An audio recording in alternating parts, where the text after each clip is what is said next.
You go to Pakistan, the capital city, Islamabad. We have a high commissioner's residence that we've already paid the contractor more than 400 million for that thing. Today, I was talking to the MP for Kisumu, Shakil Shabir. He told me he went to Islamabad. He was there. The only thing that is there is a wall. New Kuta. Yeah, 400 million yet. I've been touring the whole country, trying to find those dead projects where money has been spent, but there's nothing to show for it. And I've found so many.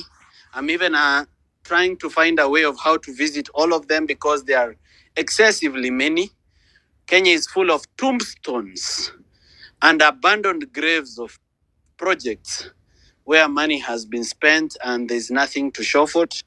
That is despite the fact that our public funds has also been pilfered and put into personal accounts to earn interest and in money market funds.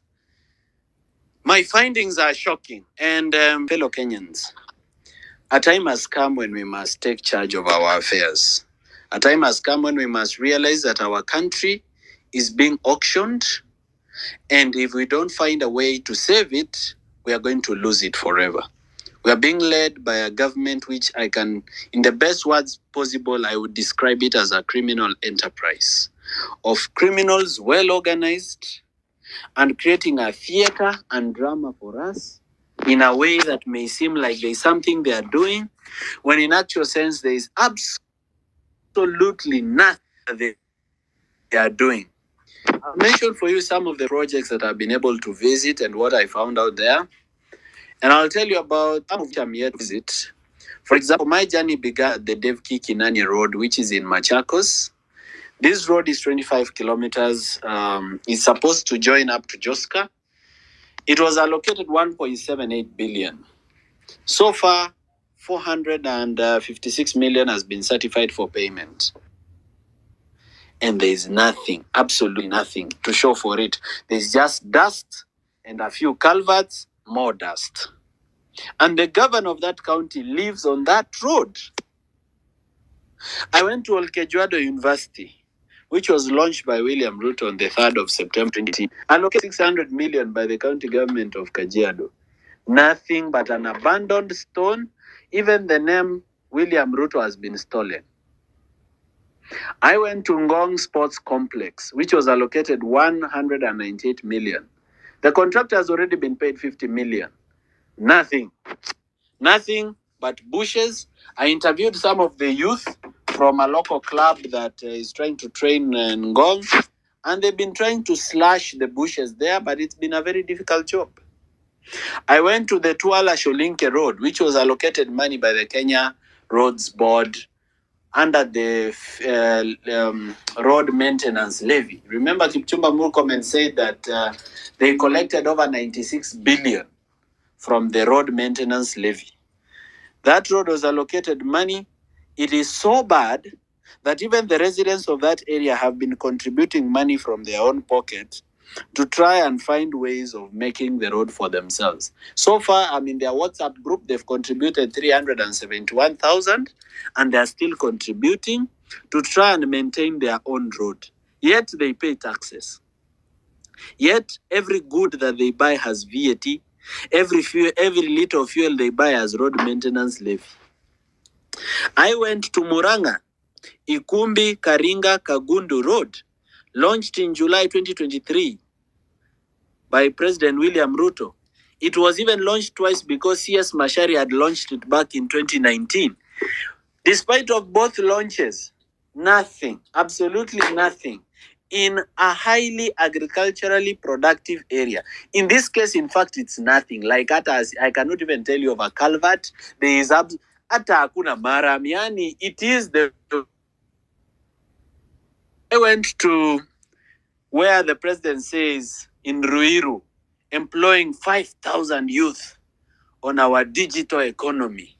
I found that first, the company that is there employs no more than 1,000 youth, and it's a private company called CCI, which is underpaying our youth, not giving them leave. They work under very toxic working conditions, being showcase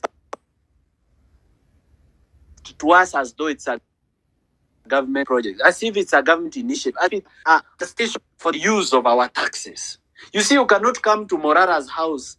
You launch my house, which I built with my money. Then you say, tumejengea vijana.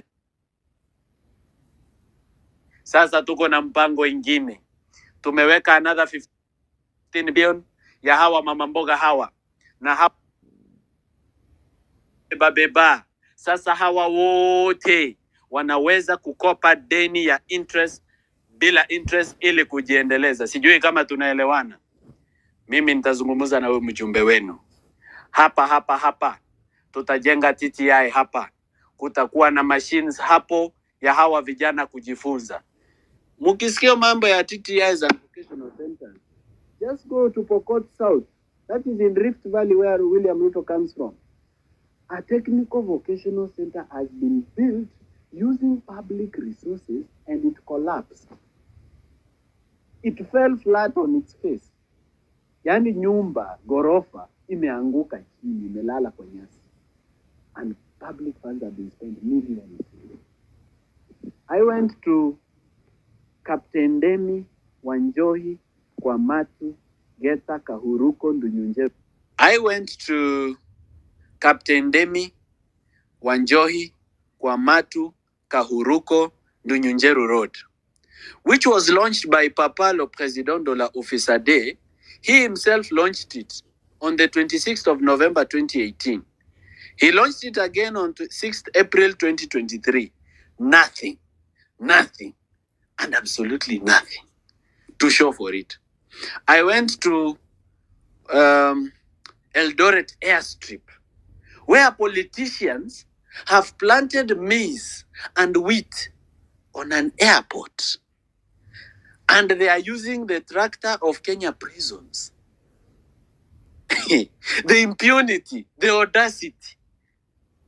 I went to Kamarini Stadium, the one which is said in another 6 months. This stadium in Kamarini, which is historical, will be complete. Nothing to show for it. Nothing to show for public funds wasted. His promises amount to nothing. On the issue of stadiums, I still went to Water Stadium. Water Stadium, money spent, nothing. In Water Stadium, the contractor has already been paid 162 million Kenya shillings. 162 million. And what we have is a concrete track, some grass, and a perimeter wall. Just next to that stadium, as if it was not enough, as if they didn't get the message that they are a failure, they have now cleared the bushes and fence. They want to build affordable housing. Before I even speak of affordable housing, how affordable is the affordable housing? Affordable to who? These Kenyans are suffering. They have no jobs. Their businesses are failing. Then you are telling them that you've built for them affordable houses. A bed sitter in Kirinyaga housing program costs 1.7 million. How many Kenyans can afford a bed sitter 1.7 million? And how many will be willing to buy it in Kirinyaga? It's a dead white elephant project just meant to loot public funds. You imagine, you take money from the people, you build them houses, then you sell to the people whom you took money from. So there, in Water Stadium, just next to where he wants to build housing program, you can watch my videos on X. He has another housing program that was built by Uhuru when he was the deputy president. The roof is caving in. The houses are being, they are collapsing. The walls are cracked. 20 flats. Unajua, when I talk about a flat, I mean a flat. I mean a building kutoka chini paka juu yenye kuna several units. 20 flats. All of them damaged. Now we want to build new ones. Where are our priorities? You might think that our politicians are stupid, but are they? They are not. They are professors. Some of them have done PhD. Some of them have even gone to the best schools in the world.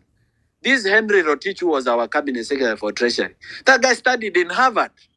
These people are very well learned. They know what they are doing. They are doing it for themselves. They are stealing without conscience. Unajua hata kama unatuibia, tuibie kidogo tufanyie kazi. But absolutely nothing, zero. I went to another project called Thwake Dam. Thwake Dam is in Makueni. In this Thwake Dam, the shock of my life is that the contractor was paid 236 million extra. Not part of his bill of quantities, not part of the contract, not part of what he was supposed to pay. Hiyo ameongezewa. Hiyo ni kama ya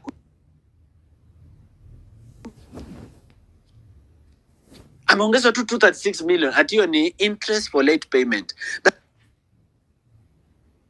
is pending bills. Pending bills is of public funds. It is deliberate. It is a problem created by politicians who occupy public office to steal and steal Kenyans' money. Even on Nuno Modegashe Road, which is in Garissa, the contractor has been paid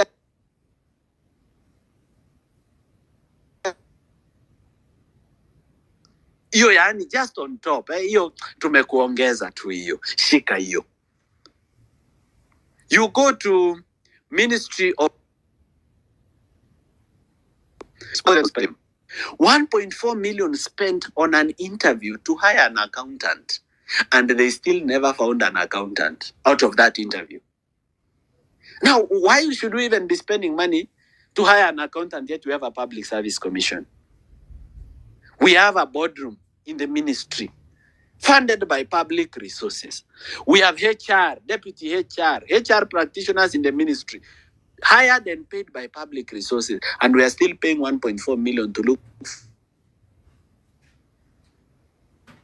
Go to the e-citizen platform. You read the Auditor General's report for the financial year 2020.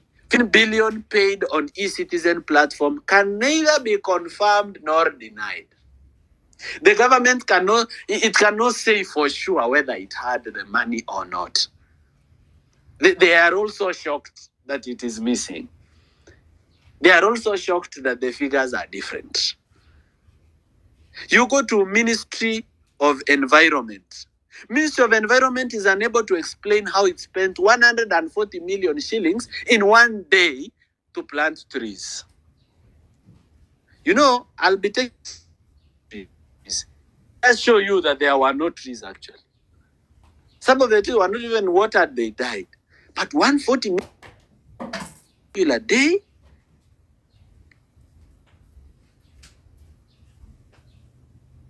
You go to Treasury shillings withdrawn from Treasury to allegedly to buy shares for Africa Trade and Development Bank and shares for Africa Export-Import Bank, Exim Bank, and to buy shares Jamhuri Holdings Limited, ya Telcom.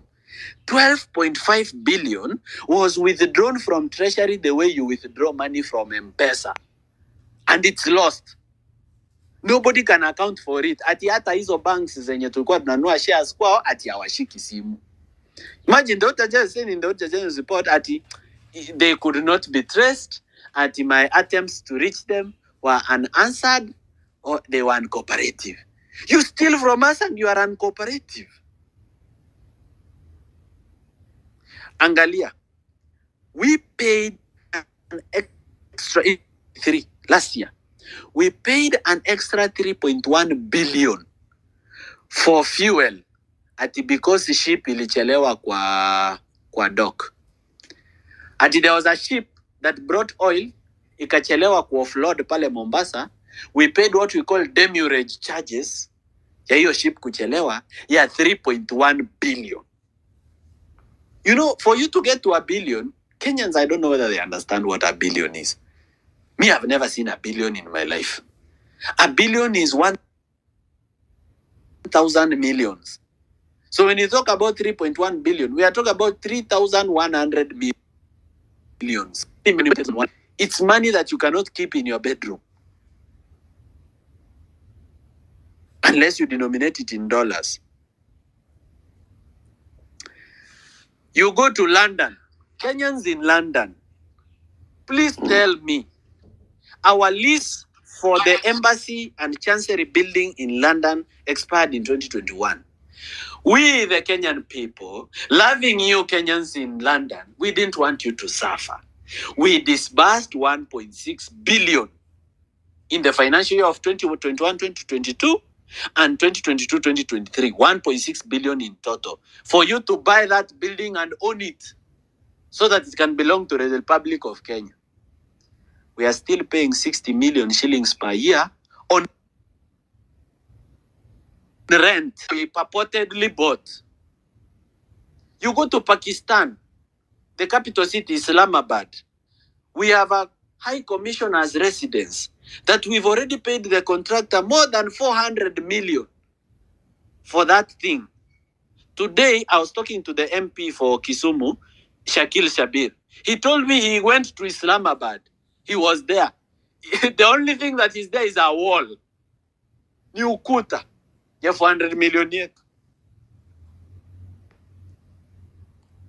My friends, it is time for you to realize that we are living in a crime scene. We are living in a setup.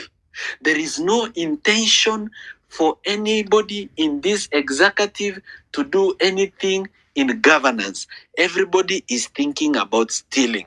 The one who has not stolen feels left out.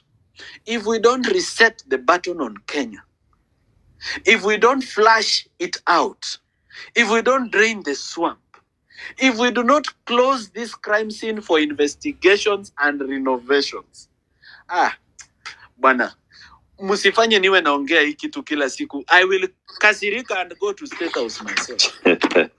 I will go to demonstrate alone because I'm tired and annoyed. But am I about to stop? Oh no, I'm sorry. I'm not about to stop.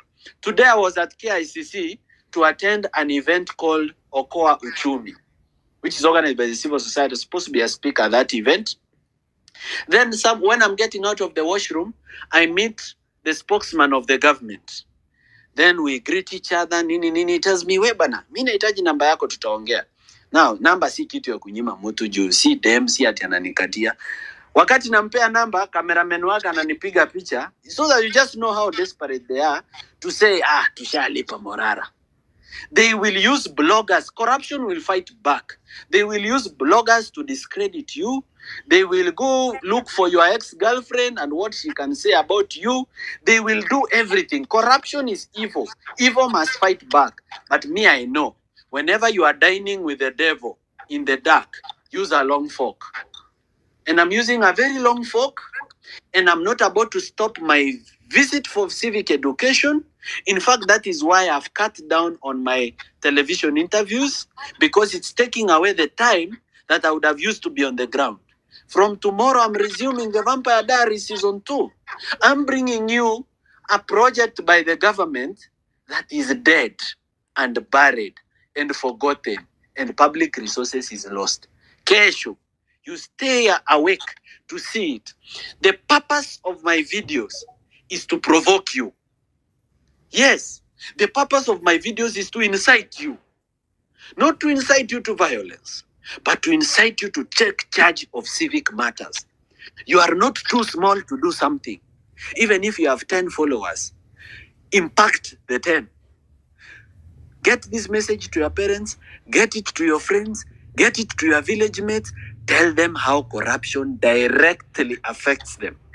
Do the little that you can in the space that you occupy, and together it will be a lot. You don't have to do as much as Eric Latif is doing. You may not be able to do as much as Boni Mwangi is doing. You may not be as able to do as much as Morara is doing. Some things are gifts and talents. But there is something you can do. And I want to tell the people in our country who are upper middle class and the rich, don't abandon the fight for change. The rich and the upper middle class in our country, mjue that you bear a very big burden because you are able. Wacha kuacha Gen Z wenye hawana hata pesa ya kujilipia cash bail, wao peke yao ndio wanahangaika huko kwa street kujaribu kuchallenge government. Kijana hata akishikwa apeleke kotini ambiwe cash bail ni 50,000, they can't afford. Akiambiwa cash bail ni 20,000, they can't afford. The parents at home have to sell a cow. These people are rich in our country who are the upper middle class. Do something. You as a lawyer, you as an engineer, you as an artist, umejingangana umepata kakitu, usiwachilia watu. Do what you can. If you can spare 1,000 bob, spare it. If you can spare 10 minutes, spare it. Invest time, invest money, invest your emotions. Let us get this thing done. We are out of time. The clock is ticking. We have very short time to do this.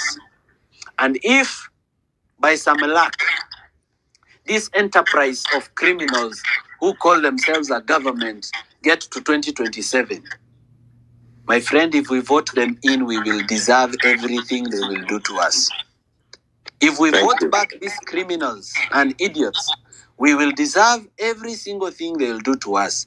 We need an electorate that is awake and aware. That is why we must get this message to the villages. I was very happy when Kameme FM highlighted my story, because I know the people that listen to Kameme. Najua kwamba mama mwenye ako huko ushago huko Kiriaine, mwenye ako kwa shamba, ameweka redio pale kwa kona, anaendelea kulima shamba. That is the person we are reaching, so that we remove ignorance from our nation. Once we flush out ignorance, there will be no place for these evil people who have taken hostage of our country to hide. That is all I have to say. Morara, thank you. Thank you very much. Very well said. And, the point of the conversation that we're having tonight is, as we look into 14 years of the Constitution of Kenya, 2010, as it's known, let's remember that it places the supremacy of this Constitution in our hands as a people, as the citizens of the Republic. We are the sovereign. Then we have to stop operating as if we are the weaker side and beneficiaries of the Constitution, but that we own the Constitution. And that's why the preamble of the Constitution says that we give unto ourselves and our future generations this Constitution. So we have a big role in ensuring that this Constitution is implemented as we wrote it and as we passed it 14 years ago. Thank you very much, Morara. Morara has been our speaker. Morara is one of our speakers tonight for this conversation, which I'm hosting to say, as we get into 14 years, we are seeing a lot of awareness, more awareness and more civic engagement by the citizens, the ordinary citizens. This has previously been left to civil society actors who have been raising issues, and they're easily pushed aside by being told you're funded. Even now, those that have been active in the recent protests have started being dismissed one after the other, that they were funded, they were raising funds, they ate money, they raised millions of shillings, they misappropriated that money, they have no way of explaining how they spent that money. They're being dismissed and being broken down one by one that way. But what role do we have as citizens in ensuring that we get services from our government, that we implement our own constitution as we give unto ourselves? I now want to open the